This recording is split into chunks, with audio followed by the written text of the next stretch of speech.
Hello everyone, and welcome to this IELTS 2026 orientation session. I'm delighted to have all of you here today. Whether you're planning to study abroad, migrate to another country, or advance your career internationally, IELTS is one of the most widely accepted English language proficiency tests in the world. During the next 30 minutes, we'll build a strong understanding of the IELTS exam. Many students believe IELTS is a difficult examination, but in reality, success comes from understanding the format and preparing in a structured way. Once you know what to expect, the exam becomes much less intimidating.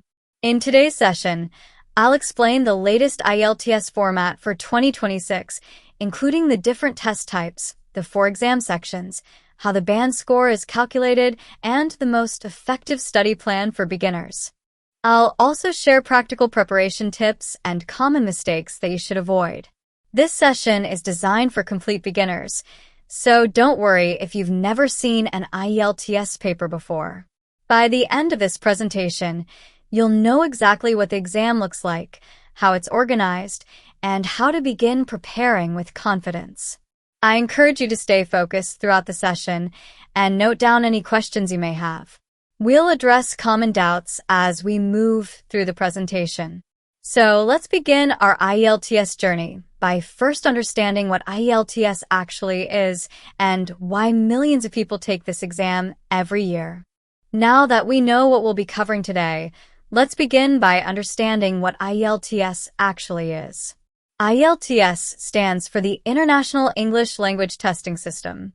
It is one of the world's most trusted English language proficiency tests and is accepted by more than 12,000 organizations globally, including universities, employers, professional bodies, and immigration authorities.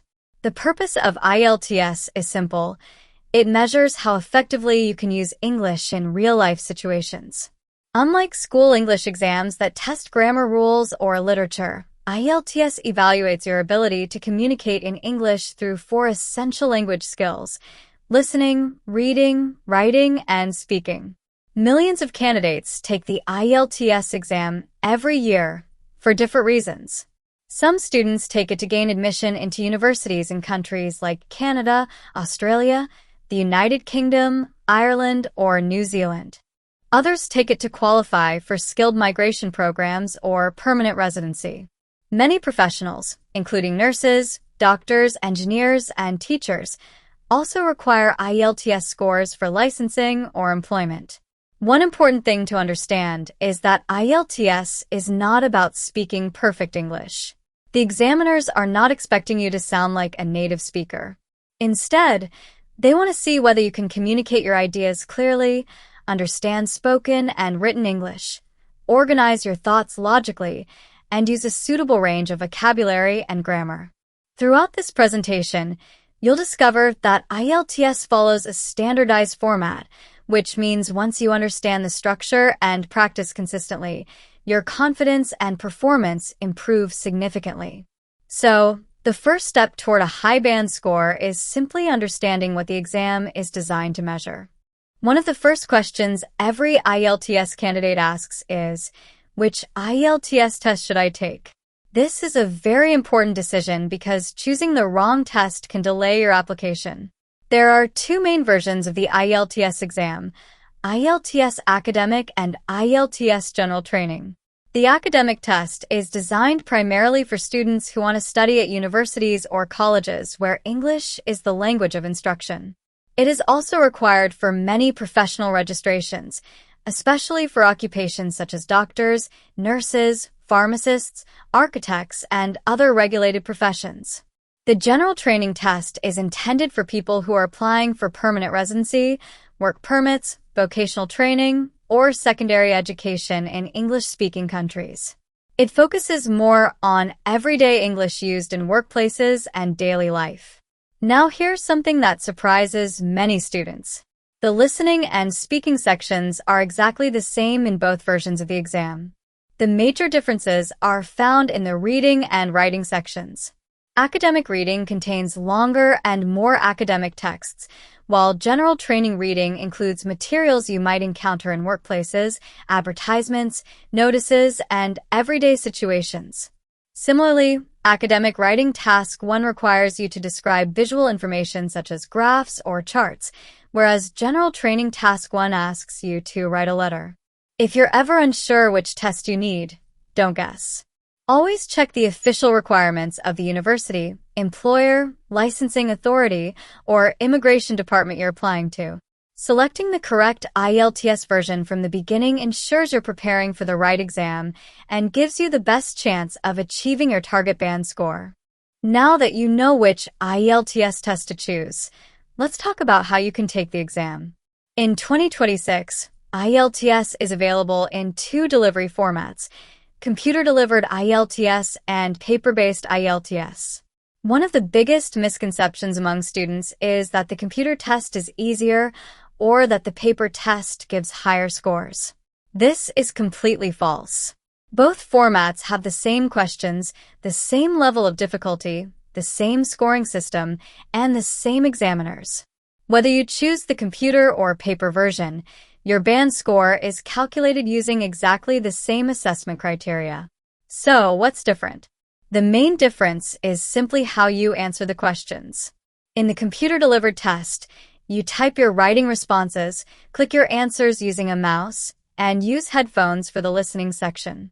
In the paper-based test, you write your answers with a pencil or pen on an answer sheet. Many students prefer the computer test because typing is faster than handwriting and results are generally available sooner. Others choose the paper test because they feel more comfortable reading from printed pages and writing by hand. There is no right or wrong choice. It depends entirely on your personal preference and comfort level. The speaking test is usually conducted as a face-to-face interview with a certified IELTS examiner. In some locations, it may be delivered through a secure video call with an examiner, but the format, questions, and scoring remain exactly the same. My advice is simple. If you use a computer every day and type comfortably, consider the computer-delivered test. If you prefer writing on paper and reading printed text, then the paper-based exam may suit you better. Choose the format that allows you to perform at your best. Now that we've discussed the different IELTS test formats, let's look at the overall structure of the exam. Understanding the sequence of the test is important because it helps you prepare mentally and manage your energy on exam day. The IELTS exam consists of 4 sections: listening, reading, writing, and speaking. These 4 sections are designed to assess your complete English communication ability. The exam usually begins with a listening test, which lasts about 30 minutes. If you're taking the paper-based exam, you'll receive an additional 10 minutes to transfer your answers to the answer sheet. In the computer-delivered exam, answers are entered directly, so this transfer time isn't required. Next comes the reading section, which lasts 60 minutes. You'll answer 40 questions, and it's important to manage your time carefully because no extra time is provided at the end. After reading, you'll complete the writing section, which also lasts 60 minutes. During this time, you'll complete 2 writing tasks. Since Task 2 carries more marks than Task 1, it's generally recommended to spend about 40 minutes on Task 2 and 20 minutes on Task 1. Finally, there's the speaking test, which lasts between 11 and 14 minutes. Depending on your test center, it may take place on the same day as the other sections or within a few days before or after your written test. Altogether, the listening, reading, and writing sections take approximately 2 hours and 45 minutes without any breaks. That means maintaining focus throughout the exam is extremely important. As you prepare, don't just practice English. Also practice staying focused for the full duration of the test. Let's begin our detailed discussion of the 4 IELTS modules with the listening test. The listening section is the same for both IELTS academic and IELTS general training candidates. It lasts approximately 30 minutes and consists of 40 questions divided into 4 sections. As the test progresses, The difficulty level gradually increases. Section 1 usually features a conversation between two people in an everyday situation, such as booking a hotel, renting an apartment, or making an appointment. This is generally the easiest section. Section 2 is a monologue, where one person speaks about a general topic, such as giving directions, explaining public services, or describing a tourist attraction. Section 3 becomes more academic. You'll hear a discussion involving up to 4 speakers, often students talking with a professor or working on a university project. Finally, Section 4 is the most challenging. It is usually a university lecture or an academic presentation delivered by one speaker. You'll need to understand key ideas, supporting details, and the speaker's overall message. One important rule to remember is that you will hear each recording only once. This is why concentration is so important. Before each recording begins, you'll have a short amount of time to read the questions. Use that time wisely to identify keywords and predict the type of information you need, such as a number, date, name, or place. Another common challenge is that IELTS uses a variety of English accents, including British, Australian, New Zealand, Canadian, and sometimes American English. Don't worry if you're unfamiliar with these accents at first. Regular listening practice with English podcasts, news channels, and official IELTS materials will help you become comfortable with them. Success in the listening test isn't about understanding every single word. It's about listening for the right information at the right time, while staying focused from beginning to end. Let's move on to the reading module, which is often considered one of the most time-pressured sections of the IELTS exam. Regardless of whether you're taking the academic or general training version, you'll have 60 minutes to answer 40 questions. Unlike the listening test, there is no extra time to transfer your answers, so effective time management is essential. The reading test consists of 3 sections, but the type of reading passages depends on the version of IELTS you're taking. For academic IELTS, you'll read 3 long passages taken from books, journals, magazines, or newspapers. These passages discuss academic topics such as science, history, technology, education, or the environment. Don't worry, you don't need prior knowledge of these subjects. Everything you need to answer the questions is provided in the passage. For general training IELTS, the reading material is more practical and based on everyday life. You may read advertisements, company policies, workplace notices, brochures, instruction manuals, newspaper articles, or public information. These passages reflect the type of English you'll encounter in daily life and at work. The reading module includes a variety of question types, such as multiple choice, true or false or not given, matching headings, sentence completion, summary completion, and diagram labeling. Each question tests a different reading skill, so it's important to become familiar with every format during your preparation.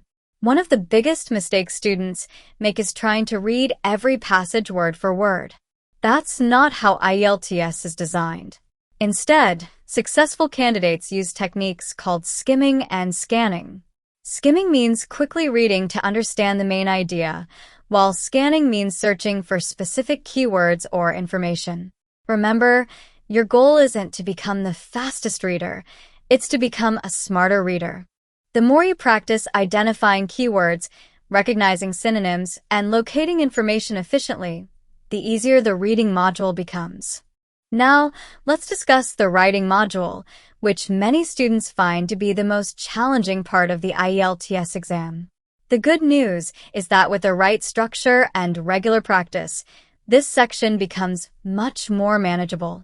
The writing test lasts 60 minutes and consists of 2 tasks. Both tasks are compulsory, and together they determine your writing band score. Let's first look at Task 1. This task is different for academic and general training candidates. If you're taking the academic IELTS, you'll be asked to describe visual information such as a graph, bar chart, pie chart, table, map, or process diagram. Your job is to summarize the main features, compare important data, and present the information clearly in your own words. If you're taking the General Training IELTS, Task 1 requires you to write a letter. Depending on the situation, the letter may be formal, semi-formal, or informal. For example, you might write to a company, a landlord, a friend, or a local authority. Now, let's move to Task 2, which is the same for both academic and general training candidates. You'll write an essay in response to a question or statement. The essay may ask you to express your opinion, discuss advantages and disadvantages, solve a problem, or evaluate different viewpoints. This task carries twice as many marks as Task 1, so it's generally recommended to spend about 40 minutes on Task 2 and 20 minutes on Task 1. One common mistake students make is trying to use difficult vocabulary or memorized essays. IELTS examiners can easily recognize memorized content. Instead, focus on answering the question directly, organizing your ideas logically, supporting your points with relevant examples, and writing in clear, accurate English. Remember, a well-organized essay with simple but correct language will usually score higher than a confusing essay filled with advanced vocabulary used incorrectly. Now, let's discuss the final section of the IELTS exam, the speaking module. Many students consider this the most stressful part of the test, but once you understand its structure, you'll realize it's simply a conversation designed to assess your ability to communicate in English. The speaking test lasts between 11 and 14 minutes and is conducted by a certified IELTS examiner. It is the same for both academic and general training candidates. The test is divided into 3 parts. Part 1 is the introduction and interview. The examiner will ask simple questions about topics such as your hometown, family, work, studies, hobbies, or daily routine. These are familiar topics, and the purpose is to help you feel comfortable while assessing your ability to speak naturally. Part 2 is known as the cue card.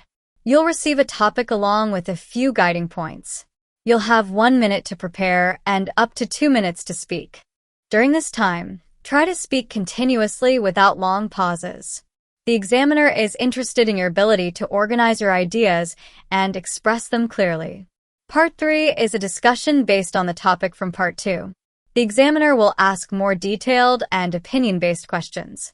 Here, you're expected to explain your ideas, compare viewpoints, and provide reasons for your answers.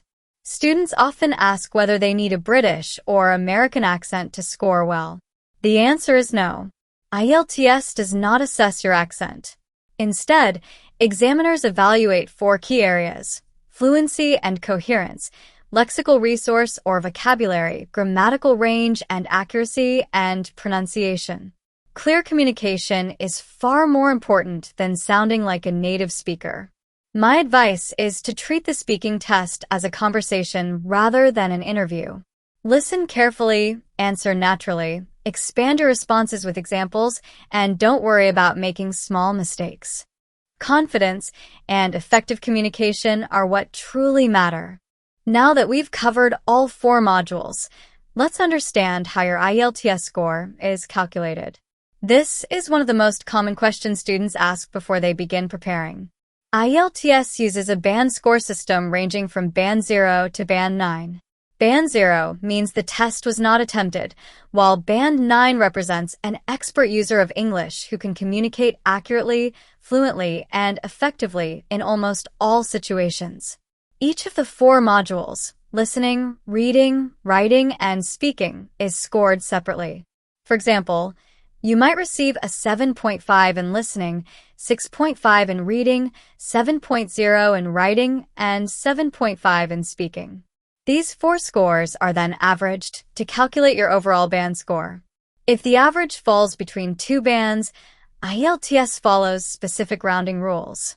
For instance, an average of 6.25 becomes 6.5, while 6.75 is rounded up to 7.0. It's also important to understand that there is no pass or fail result in IELTS. Instead, your score reflects your current level of English proficiency. Different universities, employers, and immigration authorities set their own minimum band score requirements. For many undergraduate programs, an overall band score of 6.0 or 6.5 may be sufficient. Competitive postgraduate programs often require 7.0 or higher, while some professional licensing bodies may specify minimum scores in individual modules as well. One mistake students make is focusing only on the overall band score. In reality, many institutions require a minimum score in each individual module. For example, they may ask for an overall band of 7.0 with no individual module below 6.5. Before you begin your preparation, always check the exact score requirements of the university, employer, or immigration authority you're applying to. Having a clear target score helps you prepare more effectively and measure your progress throughout your study journey. Now that you understand how IELTS is scored, let's discuss something that can have a major impact on your results: common mistakes made by candidates. The encouraging news is that most of these mistakes are completely avoidable. The first and perhaps most common mistake is not reading the instructions carefully. In the listening and reading modules, questions often specify exactly how many words or numbers you can write. If the instruction says write no more than 2 words, writing 3 words, even if the answer is correct, will receive 0 marks. The second mistake is poor time management. Many candidates spend too much time on difficult questions and then rush through the rest of the exam. Remember, every question carries equal marks. If you're stuck on one question, move on and return to it later if time allows. Another common error is memorizing essays or speaking answers. Some students believe that using pre-written templates or memorized responses will impress the examiner.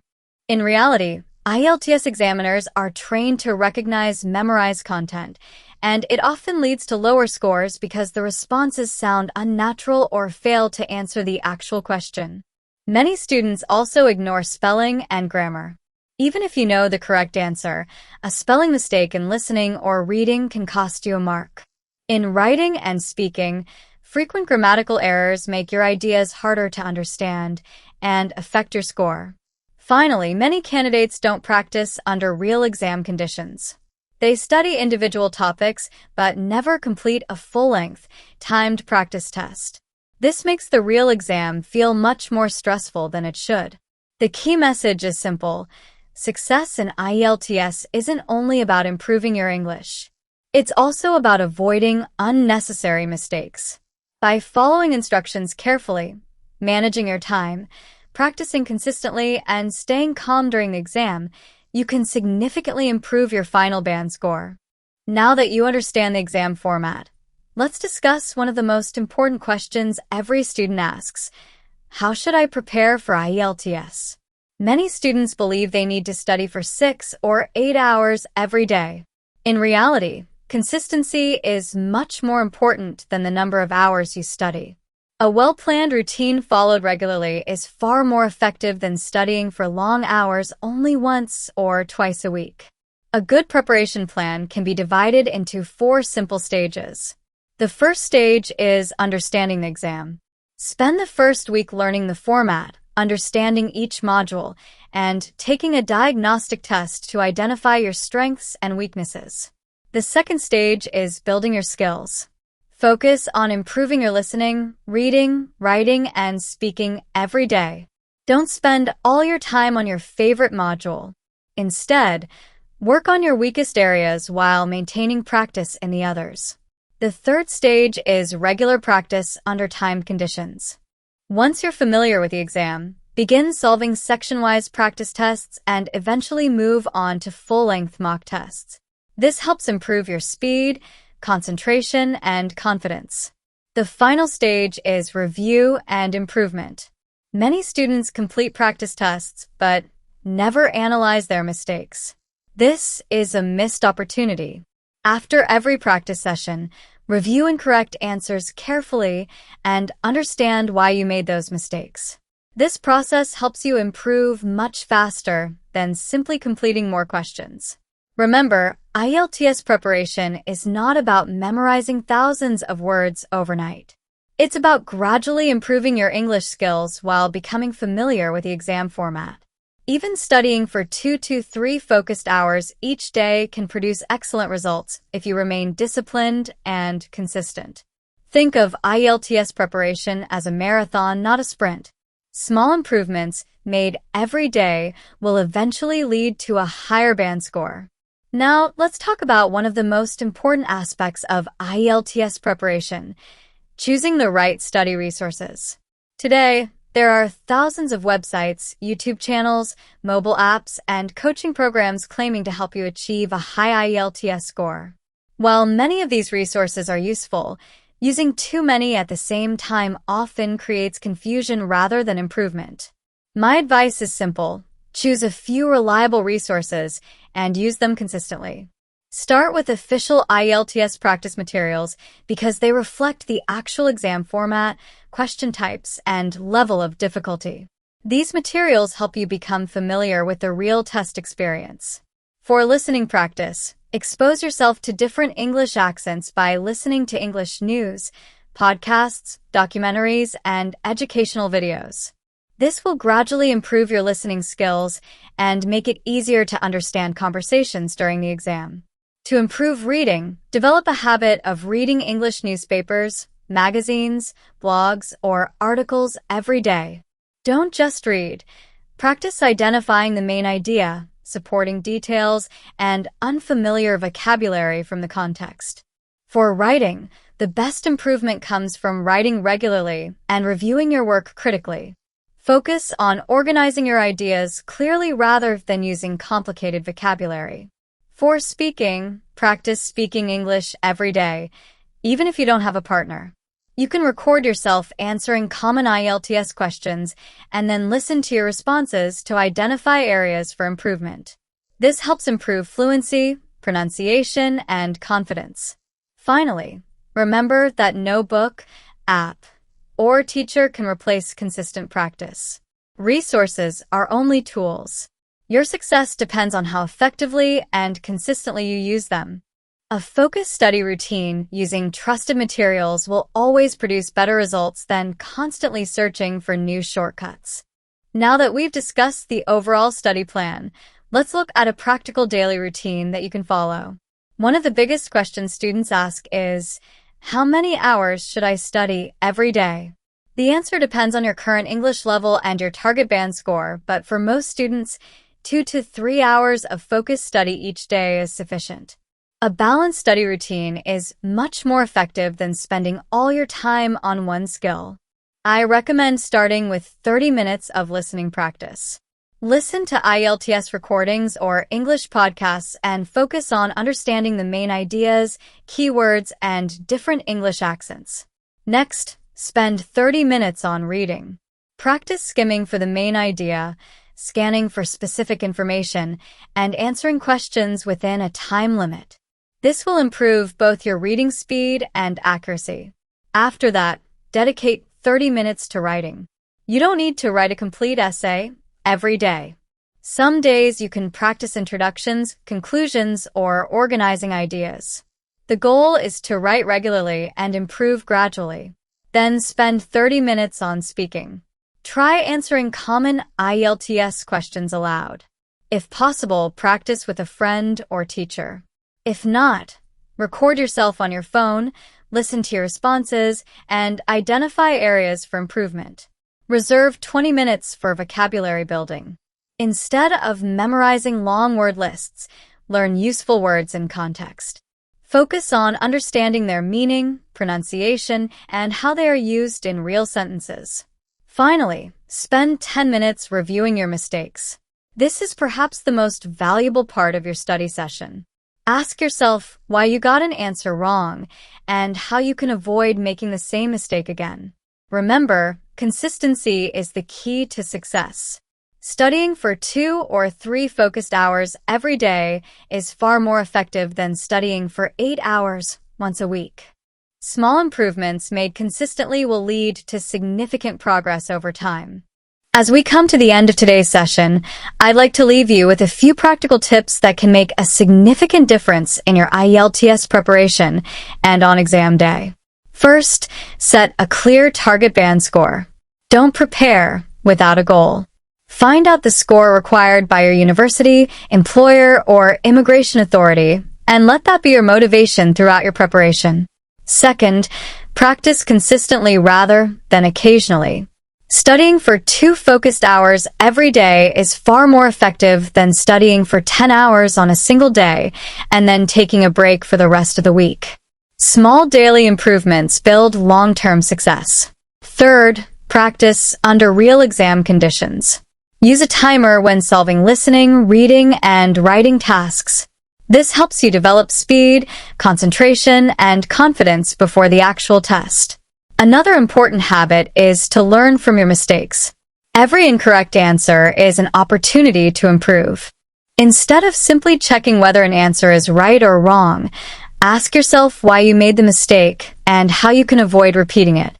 Don't ignore your health during preparation. Get enough sleep before the exam, stay hydrated, and avoid last-minute cramming. A fresh and focused mind performs much better than an exhausted one. Finally, believe in yourself. Thousands of candidates achieve their target IELTS score every year, not because they are naturally gifted in English, but because they prepare consistently, understand the exam format, and remain calm under pressure. Remember, IELTS is not designed to trick you. It is designed to measure your ability to communicate in English. With the right strategy, regular practice, and a positive mindset, you can absolutely achieve your target band score. Thank you for your attention throughout this session. I hope this presentation has given you a clear understanding of the IELTS 2026 exam format and how to begin your preparation with confidence. I wish each of you the very best for your IELTS journey. Thank you, and I'm happy to answer any questions you may have. As we conclude today's session, let's quickly recap the key points we've covered. We started by understanding what IELTS is and why it is accepted by universities, employers, and immigration authorities around the world. We then explored the 2 types of IELTS, academic and general training, and learned how to choose the correct test based on your goals. Next, we discussed the overall exam structure and examined each of the 4 modules: listening, reading, writing, and speaking. We also looked at how IELTS band scores are calculated and clarified that there is no pass or fail. Your score simply reflects your level of English proficiency. We talked about the common mistakes that many candidates make and how avoiding those mistakes can improve your performance. Finally, we discussed a simple preparation strategy and the importance of using reliable study resources consistently. If there's one message I want you to remember from today's presentation, it's this: success in IELTS is not about luck or natural talent. It is about preparation, consistency, and confidence. Every high-scoring candidate once started exactly where you are today. The difference is that they understood the exam, practiced regularly, and learned from their mistakes. As you begin your own IELTS preparation, set a realistic target band score, create a daily study routine, and monitor your progress. Don't compare yourself with others. Focus on improving a little every day. I hope this session has given you a clear understanding of the IELTS 2026 format and has answered many of your initial questions. Thank you for your attention and participation. I wish you all the very best in your IELTS preparation and future academic or professional journey. At this point, I'd be happy to answer any questions you may have. Before we conclude today's session, I'd like to answer some of the most common questions that students ask when they first begin preparing for IELTS. The first question is, which IELTS test should I choose? The answer depends entirely on your purpose. If you're applying for higher education or professional registration, you'll most likely need IELTS Academic. If you're applying for immigration, work, or vocational training, you'll usually need IELTS General Training. Always verify the exact requirement with the organization you're applying to. The second question is, Is the computer-delivered IELTS easier than the paper-based test? The answer is no. Both versions have the same questions, the same scoring system, and the same level of difficulty. The only difference is how you take the test. Another common question is, how long is an IELTS score valid? In most cases, IELTS results are valid for 2 years from the date of the test. However, you should always check the specific requirements of the institution or immigration authority because policies can vary. Students also ask, can I prepare for IELTS in 1 month? The answer depends on your current level of English and your target band score. If your English is already strong, 1 month of focused preparation may be enough. If you need to improve your language skills significantly, you should allow more time and follow a consistent study plan. Finally, many students ask, what is the secret to getting a high band score? There isn't a single secret. High scores come from understanding the exam format, practicing consistently, reviewing mistakes, and maintaining confidence on test day. I hope these answers have cleared up some of the common doubts. If you have any additional questions, now is the perfect time to ask. I'll be happy to help.